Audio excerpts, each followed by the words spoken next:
Hello guys, how are you. मेरा नाम है समीर अहमद। आज हम शुरू करने जा रहे हैं सीबीएसई का 2023 में जो पेपर आया था मैथ्स का, उसका हम सॉल्यूशन करने जा रहे हैं। तो गाइस, पहला क्वेश्चन है आपका सेक्शन ए का। The number of polynomials having zeros -3 and 5 is. तो इस क्वेश्चन में गाइज हमें बताना है कि कितने टोटल सॉल्यूशन हैं। Only one, infinite, exactly two, at most to.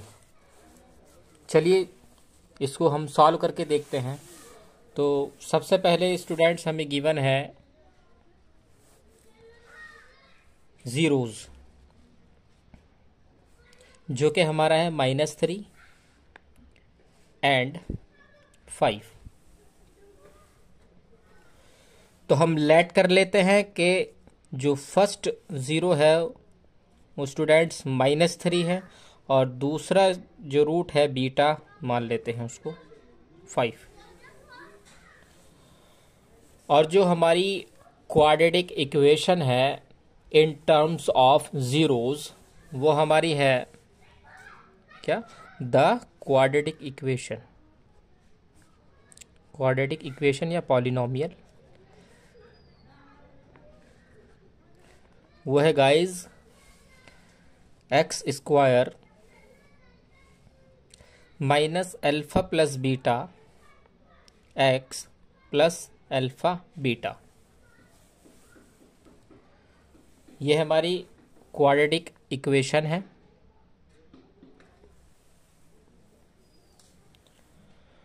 तो यहाँ पर हम क्या करेंगे, अल्फ़ा और बीटा की वैल्यू पुट करते हैं। तो x square minus alpha -3 beta plus 5 x plus alpha -3 beta 5 equals to 0। तो x square minus -3 plus 5 2 x minus plus minus 5 3 15। तो एक्स स्क्वायर -2x -15 हमारी फाइनल इक्वेशन आ गई है। तो गाइज इसके अंदर हमें बताना है कि कितने सॉल्यूशन हैं। अब गाइज यहाँ पर आप देख सकते हैं कि एक्स स्क्वायर -2x -15 हमारी इक्वेशन है, और x यहाँ पर डिनोट कर रहा है रियल नंबर को, क्योंकि x की वैल्यू कुछ भी हो सकती है, नेगेटिव हो सकती है, पॉजिटिव हो सकती है, होल फ्रैक्शन में हो सकती है। तो यहाँ पर हमारा जो सही ऑप्शन हो जाएगा वो स्टूडेंट्स हो जाएगा ऑप्शन बी, इनफाइनाइट सॉल्यूशन। चलिए गाइज, अब हम बढ़ते हैं क्वेश्चन नंबर सेकंड के तरफ, जो कि सेक्शन ए का ही है। तो क्वेश्चन आपको गिवन है the pair of equation ax + 2y is equals to 9 and 3x + by equals to 18 represent parallel lines where a b are integer if। तो हमें स्टूडेंट्स ये बताना है कि कौन सा ऑप्शन सही है। तो हमें दो इक्वेशन गिवन है, और जो इक्वेशन हमें गिवन है ये लीनियर इक्वेशन इन 2 वेरिएबल्स है। तो हमें दो इक्वेशन दे रखी हैं, यानी कि हम क्या लिखेंगे, गिवन है हमें ax + 2y is equals to 9, और दूसरी इक्वेशन हमें दे रखी है 3x + by is equals to 18। तो जो फर्स्ट इक्वेशन हमारी और जो सेकंड इक्वेशन हमारी है स्टूडेंट्स, तो फर्स्ट इक्वेशन के अकॉर्डिंग हमारा a1 तो a हो गया, b1 2 और c1 हमारा -9, क्योंकि स्टैंडर्ड इक्वेशन में इज इक्वल्स टू के इधर हम जो है हमारा c उसको इधर ले आते हैं, इज इक्वल्स टू में 0 रहने देते हैं। तो a2 हमारा 3 है, और b2 हमारा y है, और c2 हमारा -18 है। तो गाइज जो पैरेलल लाइंस की कंडीशन है वो ये है कि उसने गिवन दे रखा है कि लाइंस क्या हैं, पैरेलल हैं। तो if lines are parallel, then अगर लाइन पैरेलल है तो कंडीशन बनती है स्टूडेंट्स A1 अपॉन में A2, कंडीशन बनती है A1 अपॉन में A2 is equals to B1 upon में B2 not equals to C1 upon में C2।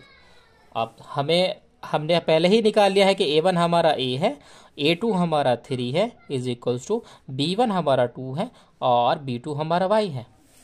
हमें आगे जाने की ज़रूरत नहीं है, ठीक है। यहीं से हम क्रॉस मल्टीप्लाई करेंगे स्टूडेंट्स, और तो हमारा आ जाएगा AY is equals to 6। Sorry guys, जो B2 है हमारा वो B है, यहाँ पर थोड़ा सा कन्फ्यूज़न हो गया है, कोई बात नहीं।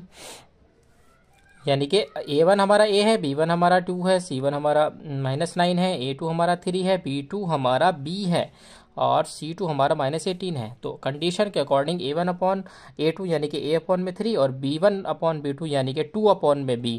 तो अब यहाँ पर हम क्रॉस मल्टीप्लाई करेंगे गाइस, तो हो जाएगा 2B इज इक्वल्स टू 6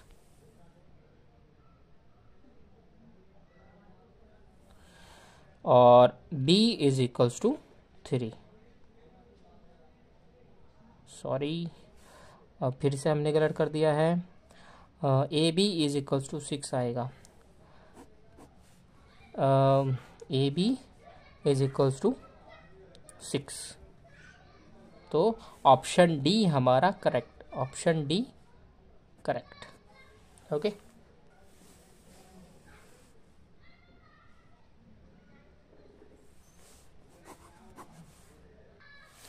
चलिए गाइज, अब बढ़ते हैं हम अपने अगले क्वेश्चन की तरफ, जो कि है question number 3। The common difference of the AP whose nth term is given by an is equals to 3n plus 7 is। यानी कि इस क्वेश्चन में आपको कॉमन डिफरेंस बताना है, यानी कि स्टूडेंट्स आपको बताना है D, ओके। तो सबसे पहले हम लिखेंगे, हमें जो गिवन है, गिवन क्या है हमें बच्चों, an is equals to 3n plus 7 हमें गिवन है। तो सबसे पहले हम कहेंगे if n is equals to 1, यानी कि अगर n की वैल्यू 1 है तो हम n की जगह 1 डालेंगे, तो A1 is equals to 3 multiply 1 plus 7। A1 is equals to 3 plus 7 यानी कि A1 की वैल्यू स्टूडेंट्स आ गई है हमारी 10। अब दोबारा इफ n अगर हम 2 डालेंगे तो A2 is equals to 3 multiply 2 plus 7, तो ये हो जाएगा 6 प्लस 7, तो A2 की वैल्यू हमारी स्टूडेंट्स आ जाएगी 13। अब हमने ये A1 और A2 क्यों निकाला है, क्योंकि जो D होता है स्टूडेंट्स वो होता है A2 माइनस A1, या फिर A4 माइनस A3 भी कर सकते हैं, A3 माइनस A2 भी कर सकते हैं। लेकिन जो कॉमन डिफरेंस होता है वो आपको पता है स्टूडेंट्स के, जो सेकंड टर्म में से अगर हम फर्स्ट टर्म को माइनस करते हैं तो कॉमन डिफरेंस आ जाता है। तो A2 हमारा आ गया है, A1 भी आ गया है, तो A2 और A1 की मदद से हम गाइस कॉमन डिफरेंस निकाल लेंगे, तो हमारा कॉमन डिफरेंस आ गया है 3। तो ऑप्शन बी इज करेक्ट।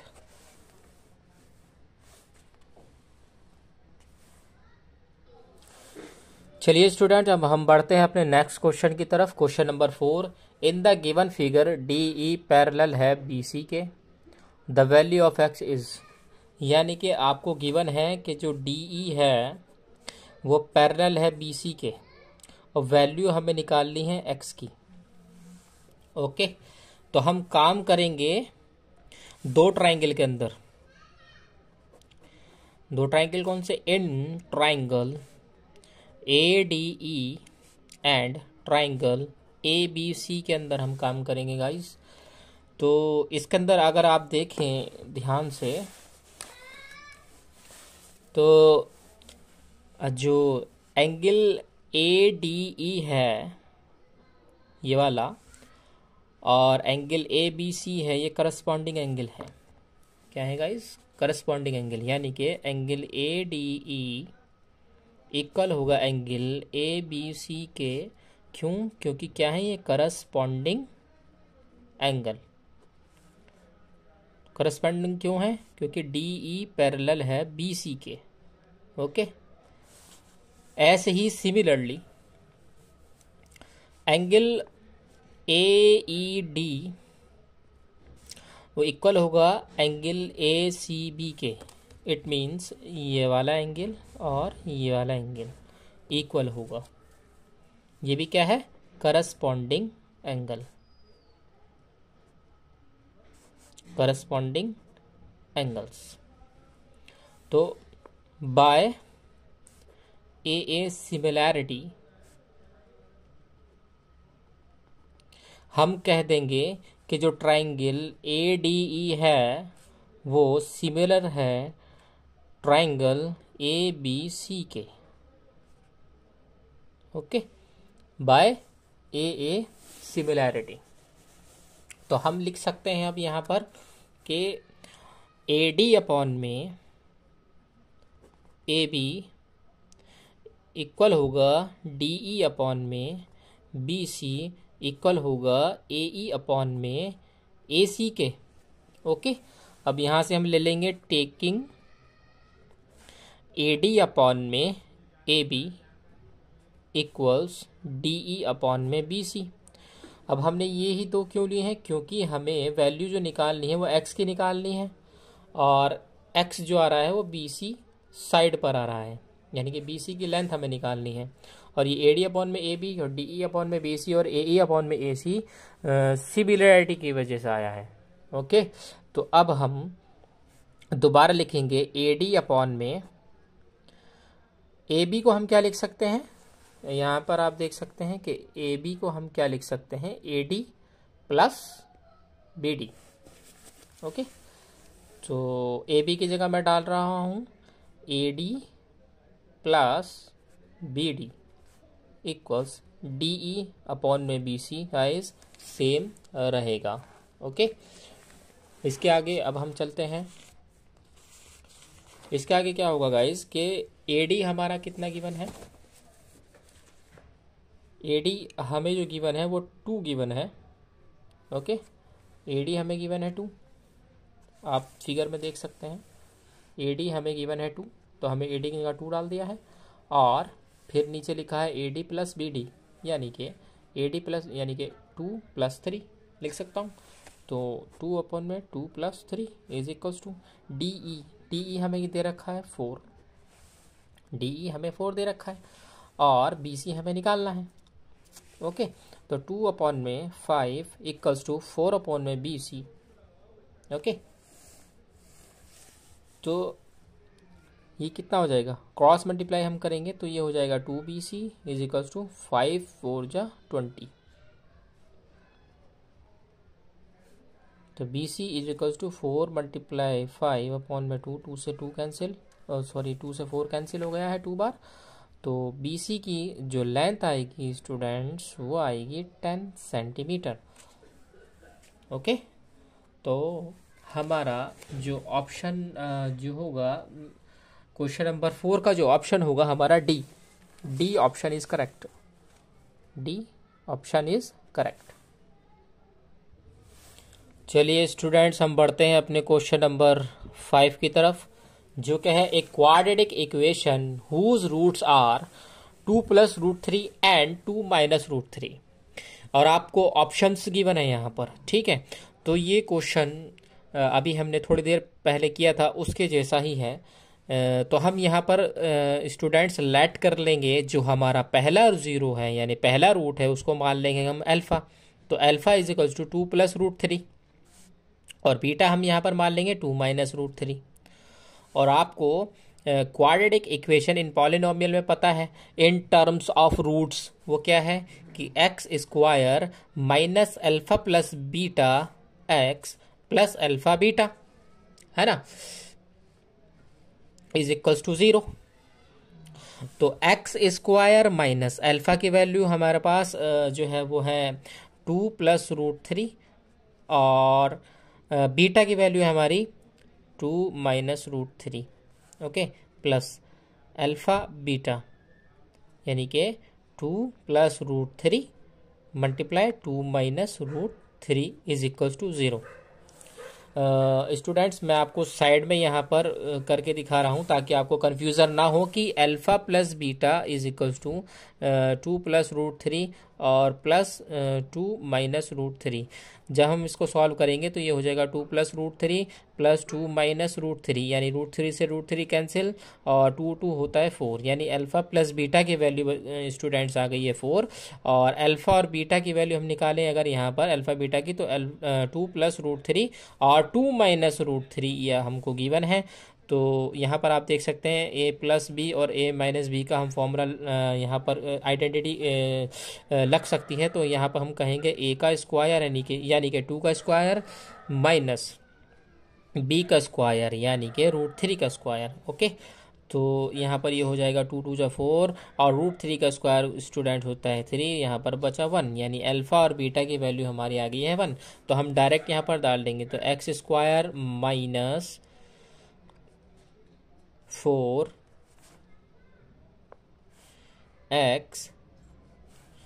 और इनको सॉल्व हमने कर ही लिया है और इसकी वैल्यू आ गई है 1 = 0। तो x² माइनस 4x प्लस 1 हमारी फाइनल इक्वेशन होगी। It means option A is correct. Okay student, चलते हैं अपने क्वेश्चन नंबर 6 की तरफ। इसके अंदर आपको दे रखा है if tan theta 5/12 then the value of sin theta plus cos theta upon में sin theta minus cos theta is. यानी कि आपको जो गिवन है स्टूडेंट, सबसे पहले हम गिवन की ही बात करते हैं क्योंकि जो हमें दिया रहता है उसी की मदद से हम क्वेश्चन सॉल्व करते हैं। tan theta is equals to 5/12 आपको गिवन है। ओके, तो चलिए एक फिगर बना लेते हैं।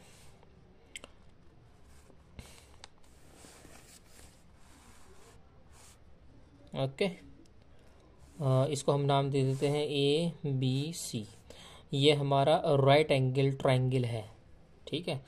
तो हमें पता है स्टूडेंट्स कि वी नो डैट कि जो tan थीटा होता है वो होता है हाइट अपॉन में बेस। इट मीन्स हमें tan थीटा कितना दे रखा है 5/12 और tan थीटा होता है हाइट अपॉन में बेस। अब इस ट्राइंगल को आप देखिए तो ये हमारी ए बी जो है ये हाइट है, इट मीन्स ये 5 हो गया, और बेस हमारा BC है यानी कि ये कितना हो गया 12। ठीक है, ये 90 डिग्री का एंगल है और यहाँ पर है हमारा थीटा। ओके, जो हमें निकालना है। तो अब हम क्या करेंगे कि हमें जो वैल्यू निकालनी है वो sin theta plus cos theta upon में sin theta minus cos theta की हमें वैल्यू निकालनी है। तो स्टूडेंट हम जो हेल्प लेंगे, मदद लेंगे, वो लेंगे हम पाइथागोरस थ्योरम की। By Pythagorean theorem okay, AC का स्क्वायर इक्वल होता है AB का स्क्वायर प्लस BC का स्क्वायर। यानी कि जो मैंने यहाँ पे लिखा AC का स्क्वायर इक्वल्स टू AB का स्क्वायर प्लस BC का स्क्वायर, यानी कि जो 90 डिग्री है, यानी कि 90 डिग्री के सामने वाली जो लाइन होती है स्टूडेंट्स वो हाइपोटेनियस होती है। ठीक है, तो हाइपोटेनियस का स्क्वायर बाकी दो के इस साइडों के स्क्वायर के सम के इक्वल होता है। इट मीन्स AC का स्क्वायर इक्वल होगा AB का स्क्वायर प्लस BC का स्क्वायर। अब यहाँ पर हमें AC का स्क्वायर यानी कि AC हमें निकालना है, इक्वल्स टू AB हमें कितना दे रखा है 5 का स्क्वायर प्लस BC कितना दे रखा है हमें 12 इसका स्क्वायर। 5 का स्क्वायर स्टूडेंट होता है 15 और 12 का स्क्वायर होता है 144। इनको हम जब हम ऐड करेंगे तो आएगा 169। तो AC का स्क्वायर आ गया है 169 और AC का स्क्वायर हटाने के लिए स्टूडेंट हम करेंगे रूट ले लेंगे बोथ साइड, तो ये हो जाएगा रूट 169। तो 169 का जो रूट होता है वो होता है 13। तो हमारी जो AC है वो कितनी आ गई है 13। ओके, अब हम जानते हैं कि जो साइन थीटा होता है वो होता है परपेंडिकुलर अपॉन में हाइपोटेनियस। इट मींस परपेंडिकुलर तो हमारी है 5 और हाइपोटेनियस हमारी 13 है। ओके स्टूडेंट्स, तो फिर इसी तरीके से सिमिलरली कॉस थीटा हमारा होता है बेस अपॉन में हाइपोटेनियस यानी कि 12 अपॉन में 13। ठीक है। अब जो हमें जो वैल्यू निकालनी है वो हमें निकालनी है then sine theta plus cos theta upon में sine theta minus cos theta की हमें वैल्यू निकालनी है। तो हमने जो वैल्यू निकाली है उसको हम ऐड ऑन कर देंगे, यहाँ पर पुट कर देंगे साइन थीटा की जगह साइन थीटा की वैल्यू और कॉस थीटा की जगह कॉस थीटा की वैल्यू पुट कर देंगे। तो सबसे पहले हम करेंगे साइन थीटा की वैल्यू कितनी है 5 अपॉन में 13 प्लस कॉस थीटा की वैल्यू है 12 अपॉन में 13 अपॉन 5 अपॉन में 13 माइनस 12 अपॉन में 13। अब ध्यान से देखें एलसीएम अगर हम इनका लें तो एलसीएम तो 13 आएगा यहाँ पर भी और यहाँ पर भी। ठीक है। तो 5 प्लस 12 और यहाँ पर हो जाएगा 5 माइनस 12। तो ऊपर आ गया है हमारा 17 अपॉन 13 अपॉन माइनस 7 अपॉन में 13 से 13 कैंसिल। तो हमारा आ गया है स्टूडेंट्स -17 अपॉन में 7। It means option A is correct. Option A is correct. Okay. और जिसको फिगर दोबारा देखनी है या कोई कंफ्यूजन है वो या क्वेश्चन देखना है वो वीडियो पॉज करके देख सकता है। Now question number 7, the distance between the points P and Q। आपको डिस्टेंस बतानी है P एंड Q पॉइंट्स की। ठीक है। और यहाँ पर आपको पॉइंट P गिवन है, पॉइंट Q गिवन है, यानी कि जो हमें गिवन है गिवन पॉइंट्स P कितना गिवन है -11 अपॉन में 3, 5 एंड Q हमें गिवन है -2 अपॉन में 3, 5। तो यूजिंग डिस्टेंस फार्मूला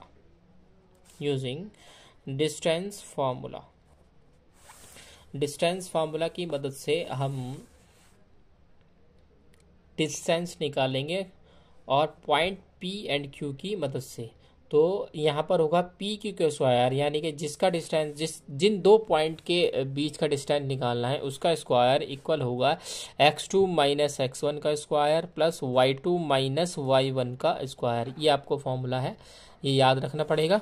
ठीक है। यहाँ पर हमारा x2 कितना है -2 अपॉन में 3 माइनस और x1 है -11 अपॉन में 3।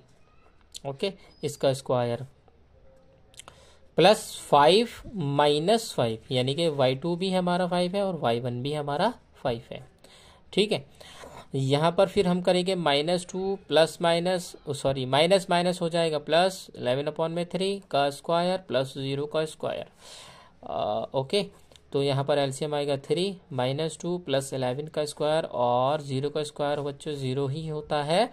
और यहाँ पर आ जाएगा हमारा 9 अपॉन में 3 का स्क्वायर और 3 से जब हम 9 को काटेंगे तो बचेगा 3, उसका स्क्वायर करेंगे तो 3 3 जा होता है 9। इट मीन्स ऑप्शन यहाँ पर ये पी क्यू स्क्वायर की वैल्यू 9 आई है तो पी क्यू की वैल्यू स्टूडेंट्स हो जाएगी 3। पी क्यू की वैल्यू कितनी हो जाएगी 3 यूनिट्स। तो option D is correct. Okay. चलिए गाइस हम बढ़ते हैं क्वेश्चन नंबर 8 की तरफ। तो क्वेश्चन नंबर 8 है आपका, in the given figure A B equals to B C is equals to 10 centimetre. यानी आपको ए बी और बी सी 10 सेंटीमीटर दी हैं, यानी कि ए बी और बी सी आपको 10 सेंटीमीटर दी है और ए सी आपको दी है 7 centimetre. Then the length of the B P, यानी कि आपको ये निकालना है बी पी, बस यहाँ तक निकालना है, बी पी निकालना है। ओके। तो पहले हम वो लिख लेंगे जो हमें गिवन है। हमें गिवन है A B equals to B C equals to 10 centimetre and A C हमें गिवन है 7 सेंटीमीटर। ओके। तो हमें पता है we know that the length of the two tangents from an external point to a circle are equal। यानी कि आप देख सकते हैं ये हमारा सर्कल है और जो लाइन सर्कल को टच करके जाती है वो टेंजेंट होती है। ठीक है, अगर कोई दो टेंजेंट सर्कल्स को टच करके जा रही हैं किसी एक एक्सटर्नल पॉइंट से, तो उन दोनों की लेंथ इक्वल होती है। ओके, तो हम यहाँ पर लिख सकते हैं, हम यहाँ पर क्या लिख सकते हैं कि जो AP है वो इक्वल है AR के, क्योंकि एक एक्सटर्नल पॉइंट तो A हो गया, तो AP एक टेंजेंट होगी क्योंकि सर्कल को टच कर रही है, और AR भी एक टेंजेंट होगी। तो हम लिख सकते हैं कि AP इक्वल है AR के, ये इक्वेशन फर्स्ट मान लीजिए। ऐसे ही हम लिख सकते हैं BP इक्वल है BQ के, इसको इक्वेशन सेकंड मान लेते हैं। यानी कि BB कौन है, BP BQ। ठीक है, इसी तरीके से CQ and CR, CQ equal होगा CR के, इक्वेशन थर्ड। ठीक है, तो हम यहाँ लिखेंगे सिंस जो AB है वो इक्वल है BC के, ये बात तो हमें गिवन है क्वेश्चन में कि AB इक्वल है BC के, यानी कि दोनों 10-10 है। तो हम यहाँ पर लिख सकते हैं AP इक्वल्स टू CQ और AR equal to CR from equation 1, 2 and 3 की मदद से। ठीक है, तो फिर दोबारा हम लिखेंगे जो हमें गिवन है वो AC इक्वल्स टू 7 गिवन है। तो AC को मैं क्या लिख सकता हूँ, AR प्लस RC, जो कि मुझे 7 सेंटीमीटर दी है। और यहाँ इस कंडीशन के अकॉर्डिंग, इस वाली कंडीशन के according AR equal to CR, मैं यहाँ पे लिख सकता हूँ AR plus AR equal to 7 centimetre, क्योंकि CR या RC इक्वल है AR के। ओके, तो यहाँ पर AR की वैल्यू स्टूडेंट्स आ गई है मेरी 3.5 सेंटीमीटर, क्योंकि AR प्लस AR 2AR 2 से जब हम 7 को डिवाइड करेंगे 3.5 आएगा। तो फ्रॉम इक्वेशन 1 के अकॉर्डिंग जो हमारा AP था, जो हमारा AP है वो भी क्या होगा, 3.5 सेंटीमीटर होगा। क्यों होगा, क्योंकि AP इक्वल है AR के, इस वजह से। और हमें गिवन है कि AB इक्वल है 10 सेंटीमीटर के, और AB को मैं क्या लिख सकता हूँ स्टूडेंट, AB को मैं क्या लिख सकता हूँ, AP प्लस BP। तो AP plus BP equals to 10 centimetre, और यहाँ पर मेरी AP की वैल्यू आ ही गई है 3.5 plus BP equals to 10 centimetre. तो BP equals to 10 centimetre minus 3.5 centimetre, तो ये हमारा BP आ जाएगा 6.5 सेंटीमीटर। तो क्वेश्चन के अकॉर्डिंग ऑप्शन C करेक्ट हो जाएगा। ओके स्टूडेंट्स, चलिए गाइस हम बढ़ते हैं क्वेश्चन नंबर 9 की तरफ, जो कि है हमारा water in a river which is 3 metre deep and 40 meter wide is flowing at the rate of 2 kilometer per hour. How much water will fall into the sea in 2 minutes? जो students water river के अंदर है, तो जो river है deep, जो river है वो 3 मीटर डीप है और 40 मीटर वाइड है, और जो वाटर है वो 2 किलोमीटर पर आवर की स्पीड से नदी में गिर रहा है। तो how much water will fall into the sea in 2 minutes, तो हमें ये बताना है कि 2 मिनट में कितना वाटर सी के अंदर गिरा, सॉरी जो वाटर गिर रहा है वो रिवर के थ्रू सी में गिर रहा है। ओके, तो हम सबसे पहले क्या करेंगे, जो हमें गिवन है वो हम लिख लेंगे यहाँ पर। तो हमें गिवन है स्टूडेंट डेप्थ ऑफ रिवर वो है हमारी 3 मीटर, और हम इसको हाइट भी बोल सकते हैं, है ना। और हमें गिवन है विड ऑफ रिवर, कितनी गिवन है, 40 मीटर, जिसको हम ब्रेथ भी बोल सकते हैं, ठीक है। तो और हमें गिवन है रेट ऑफ वाटर फ्लो, जो कि हमें दे रखा है 2 किलोमीटर/आवर। तो स्टूडेंट्स हमें जो ऑप्शंस दे रखे हैं वो मीटर क्यूब में दे रखे हैं। तो हमें जो ये गिवन है 2 किलोमीटर/आवर, ये हम चेंज कर लेंगे मीटर पर मिनट में। तो कैसे करेंगे, 2 मल्टीप्लाई 1 किलोमीटर में 1000 मीटर होते हैं और 1 आवर में 60 मिनट्स होते हैं, ठीक है स्टूडेंट्स। तो ये आ जाएगा हमारा 100/3 मीटर/मिनट, ओके, मीटर पर मिनट। तो सबसे पहले हम निकाल लेंगे एरिया ऑफ रिवर। तो एरिया ऑफ रिवर क्या हो जाएगा, डेप्थ मल्टीप्लाई बाय विड, ठीक है। तो 3 × 40, तो ये आ जाएगा हमारा 120 मीटर स्क्वायर, ठीक है। इसके बाद हम निकालेंगे volume of water flowing in 1 minute. तो volume of water flowing in 1 minute वो होता है students area of river multiply flow rate, दोनों चीज़ें हमने निकाल रखी हैं। तो हम सीधा वैल्यू रख देंगे 120 मीटर स्क्वायर मल्टीप्लाई 100/3 मीटर/मिनट, ठीक है।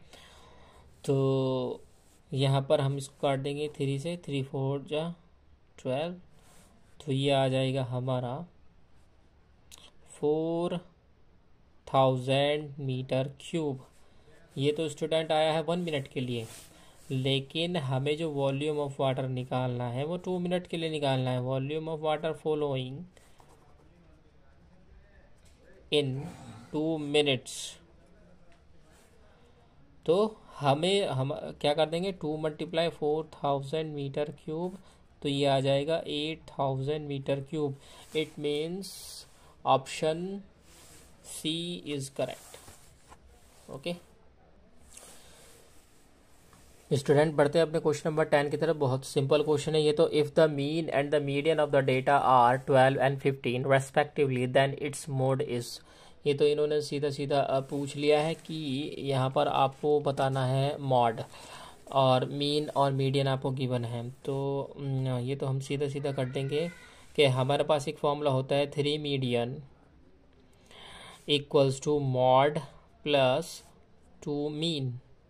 तो यहाँ पर हम डायरेक्ट जो है मोड का यहाँ से फॉर्मूला निकाल लेंगे। Mode is equals to 3 median minus 2 mean, okay. तो 3 × 15 माइनस 2 × 12, यानी कि 45 minus 24 equals to 21। It's a right answer, okay. It means option B is correct. Student question number 11 के अंदर in the given figure A B is a tangent, A B एक tangent है to the circle centred at O, जो circle है उसका centre O है। If ओ ए हमारी जो है वो 6 सेंटीमीटर है, अगर ओ ए हमें 6 सेंटीमीटर दे रखी है, and angle O A B हमें 30 डिग्री दे रखा है, then the radius of the circle. तो हमें रेडियस निकालनी है। तो हम क्या कह सकते हैं कि वी नो डैट, हमें पता है कि the tangent to a circle is perpendicular to the radius through the point of contact. मतलब हमें पता है अगर कोई टेंजेंट सर्किल को टच करके निकलती है तो जहाँ पर वो टच हुआ वहाँ पर अगर हम एक सेंटर से लाइन खींचते हैं तो वो परपेंडिकुलर होती है। इट मीन्स वहाँ पर 90 डिग्री का एंगल बनता है। तो हम कह सकते हैं एंगल ओ बी ए 90 डिग्री। ओके, तो टू फाइंड ओ बी हमें निकालना है ओ बी, यानी कि रेडियस हमें निकालनी है। तो हम क्या करेंगे, in triangle O A B A O B, इस ट्राइंगल के अंदर हम काम कर रहे हैं तो हम लिख सकते हैं साइन थीटा होता है परपेंडिकुलर अपॉन में हाइपोटेनियस, है ना। तो थीटा यहाँ पर स्टूडेंट्स है 30 डिग्री। अब परपेंडिकुलर हमें निकालना है, परपेंडिकुलर हमारा है ओ बी और ओ ए हमें पता है 6 सेंटीमीटर है। ठीक है, साइन 30 की वैल्यू होती है 1/2 equals to O B upon में 6। तो स्टूडेंट्स जो ओ बी की वैल्यू आएगी वो आएगी हमारी 3 सेंटीमीटर। ओके, तो ऑप्शन ए इज करेक्ट। चलिए स्टूडेंट बढ़ते हैं अपने क्वेश्चन नंबर 12 की तरफ, जो कि हमें दिया हुआ है 2 tan 30 upon 1 + tan square 30 is equals to. हमें बताना है कि ये किसके इक्वल है, sin 60, tan 60 या cos 60 या फिर sin 60। तो हम सबसे पहले सॉल्व करेंगे। तो हमें पता है वी नो डैट कि tan 30 इक्वल होता है स्टूडेंट्स 1/√3 के। तो सो हम लिख सकते हैं 2 tan 30 upon 1 + tan square 30 equal होगा 2 मल्टीप्लाई ये 2 यानी ये वाला 2 मल्टीप्लाई tan 30 मतलब 1/√3। ओके, अपॉन 1 + tan स्क्वायर मतलब 1/√3 का स्क्वायर। ठीक है, तो ये हो जाएगा 2/√3 और 1 + 1/3। तो ये चीज़ यहाँ पर हम एलसीएम ले लेंगे, यानी कि 2/√3 अपॉन यहाँ पर 3 एलसीएम ले लिया, तो 3 + 1। ठीक है, तो ये हो जाएगा 2/√3 और 4/3। ठीक है, तो ये चीज़ ऊपर चली जाएगी और ये यहाँ पर चली जाएगी। ठीक है, तो यहाँ पर ये हो जाएगा 2/√3 मल्टीप्लाई 3/4। ठीक है स्टूडेंट्स, तो यहाँ पर हम काटेंगे 2 2 जा 4 और √3 से जब 3 को काटेंगे तो बचेगा √3, यानी कि √3/2 और √3/2 वैल्यू होती है sin 60 की गाइस। तो हमारा option A is correct. Question number 13 में गाइस दे रखा है triangle A B C and triangle D E F, और आपको दे रखा है कि ए बी अपॉन में D E is equal to B C upon में F D. Which of the following makes the two triangles similar. यानी कि आपको दो ट्राइंगल्स दे रखे हैं, एक तो ए बी सी और दूसरा ट्राइंगल आपको दे रखा है स्टूडेंट्स डी ई एफ। ठीक है, तो हमें जो गिवन है वो है ए बी अपॉन में D E equals to B C upon में एफ टी।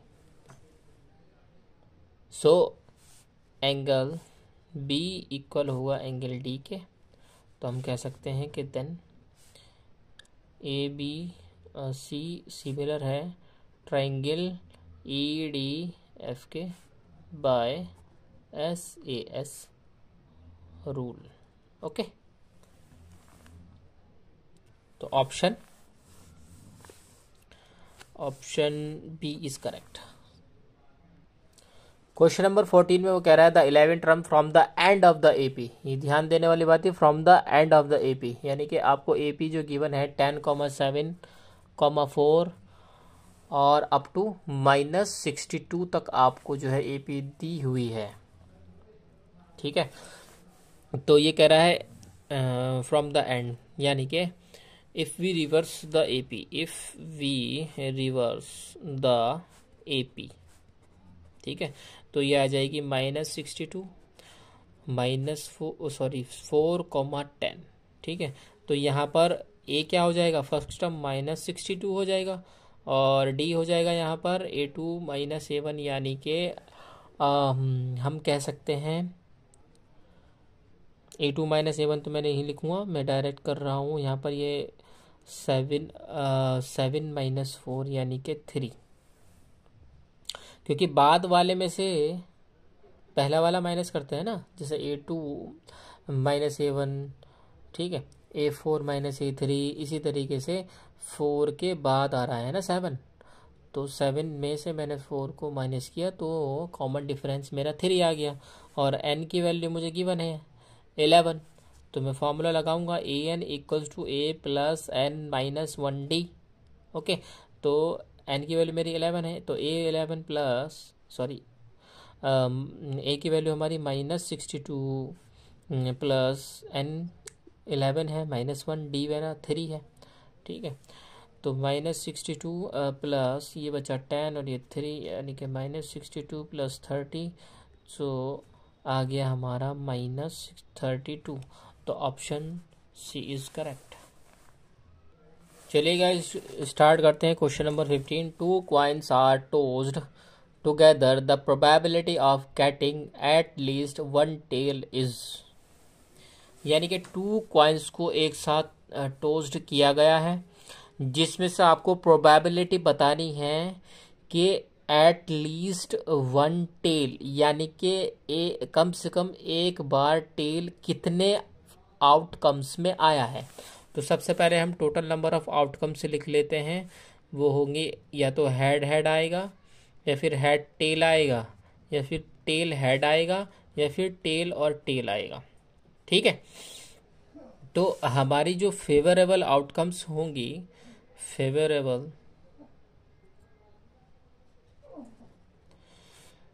आउटकम्स इक्वल्स, वो हमारी क्या है कि 1 टेल या फिर 2 टेल, एटलीस्ट 1 है ना, तो 1 वाले को भी लेंगे और 2 टेल वाले को भी लेंगे, यानी कि 1 टेल और 2 टेल कितनी बार आया है, तो हम लिख लेंगे यहाँ पर कि हेड टेल, टेल हेड और टेल टेल। ओके, तो हम लिखेंगे probability equals to number of favourable outcomes upon में टोटल नंबर ऑफ आउटकम्स। तो नंबर ऑफ फेवरेबल आउटकम्स हमारी 3 है, टोटल नंबर ऑफ आउटकम्स हमारी 4 है, तो option C is correct. Student question number 16 के अंदर आपसे पूछा गया है, in the given figure AC and AB are 2 tangents हैं आपके पास, AB और AC। ठीक है, इसके अंदर आपको गिवन है एंगल COD, कितना गिवन है 120 डिग्री। देन आपको जो एंगल निकालना है BAO, यानी कि ये वाला एंगल आपको निकालना है। ठीक है, ओके, चलिए स्टार्ट करते हैं। तो हमें फिगर के अंदर जो गिवन है वो हमें गिवन है एंगल COD। ठीक है, हमें जो गिवन है स्टूडेंट्स वो है गिवन एंगल COD, कितना दे रखा है 120 डिग्री। सिंस जो एंगल AOC है एंड एंगल COD है, वो बच्चों फॉर्म कर रहा है लीनियर पेयर। क्या बना रहा है, लीनियर पेयर बना रहा है। कौन सा, एंगल AOC यानी कि ये वाला, और एंगल COD यानी कि ये वाला जो हमें गिवन है, क्योंकि ये सीधी लाइन है और सीधी लाइन के ऊपर अगर कोई दो एंगल बनते हैं, एक गिवन हो, तो दूसरा हम लीनियर पेयर की मदद से निकाल लेते हैं। यानी कि मैं लिखूंगा यहाँ पर कि angle A O C plus angle C O D equals to 180 degree, और ब्रैकेट में लिख देंगे हम लीनियर पेयर। तो यहाँ से स्टूडेंट्स मैं एंगल ए ओ सी निकाल लूँगा, सी ओ डी 120 मुझे गिवन है। ठीक है, तो एंगल ए ओ सी कितना आ गया 60 डिग्री, यानी कि मेरा ये वाला एंगल कितना आ गया 60 डिग्री आ गया। ठीक है, जब ये वाला एंगल मेरा 60 डिग्री आ गया है तो मैं लिखूंगा कि एंगल, मैं यहाँ पर क्या लिख सकता हूँ कि we know that the tangent to a circle is perpendicular to the radius through the point of contact।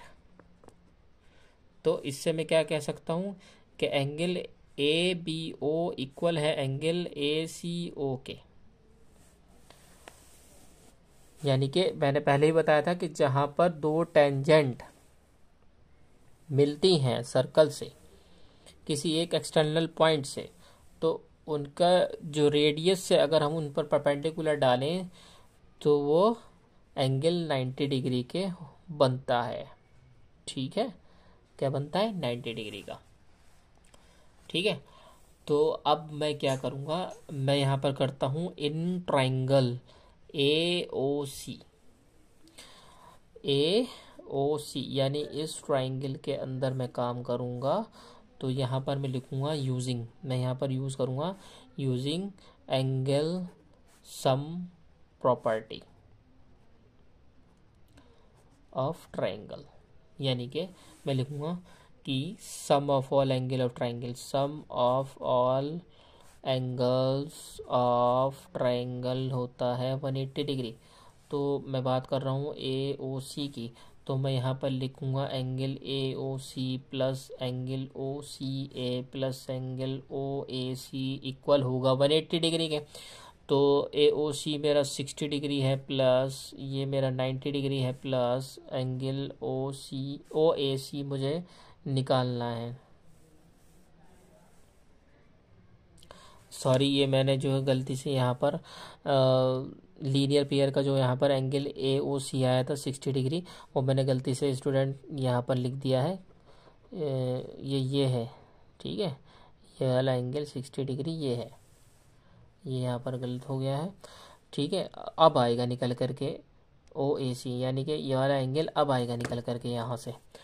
तो यहाँ पर हम क्या करेंगे फिर, angle O A C equals to 180 degree minus इन दोनों को ऐड करेंगे और 180 में से माइनस कर देंगे, तो ये आ जाएगा ओ A C equals to 30 degree. यानी कि गाइस यहाँ पर ये 30 डिग्री आएगा अब। ठीक है, फिर यहाँ पर हम क्या करते हैं कि जो हमारा एंगल ए ओ सी जो आया, तो ये जो हमारी ए डी है ना स्टूडेंट्स, ये बाइसेक्टर है बी ए सी का।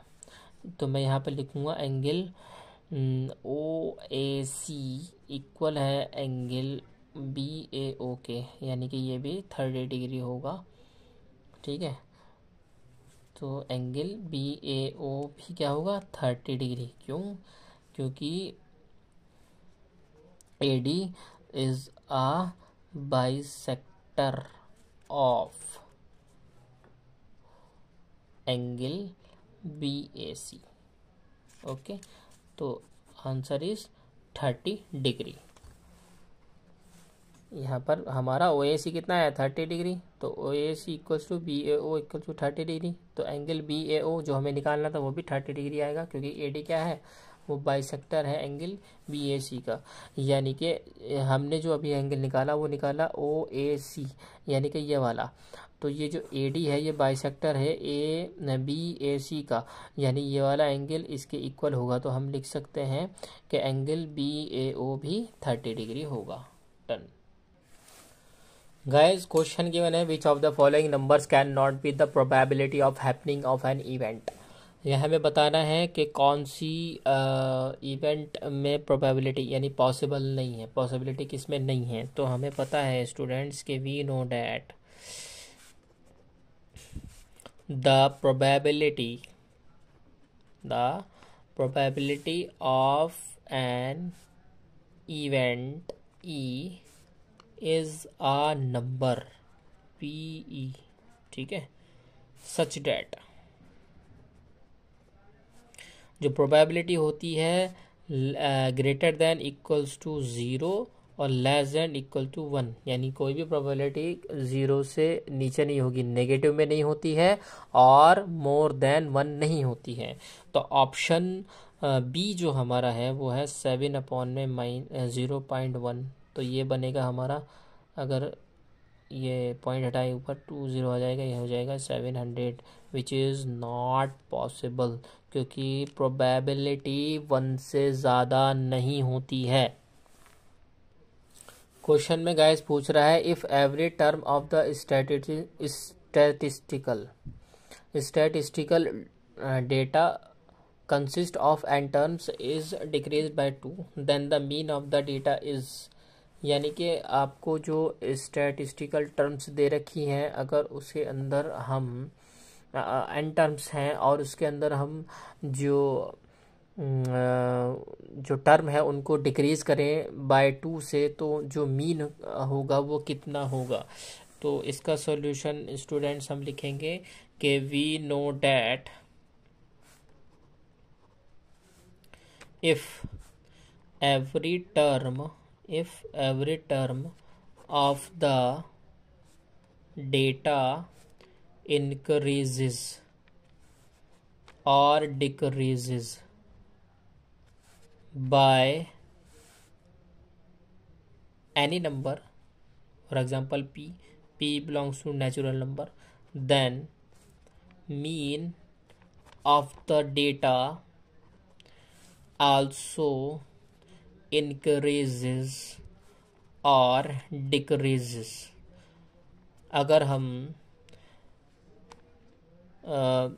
हम किसी भी टर्म में कोई अगर हम कुछ इंक्रीज कर रहे हैं या कुछ डिक्रीज कर रहे हैं तो जो उसका मीन होगा डेटा का वो भी इंक्रीज और डिक्रीज करेगा by same number p belongs to natural number. तो यहाँ पर हमने क्वेश्चन में डिक्रीज बाय 2 किया था, तो मीन भी डिक्रीज बाय 2, यानी कि ऑप्शन ए इज करेक्ट।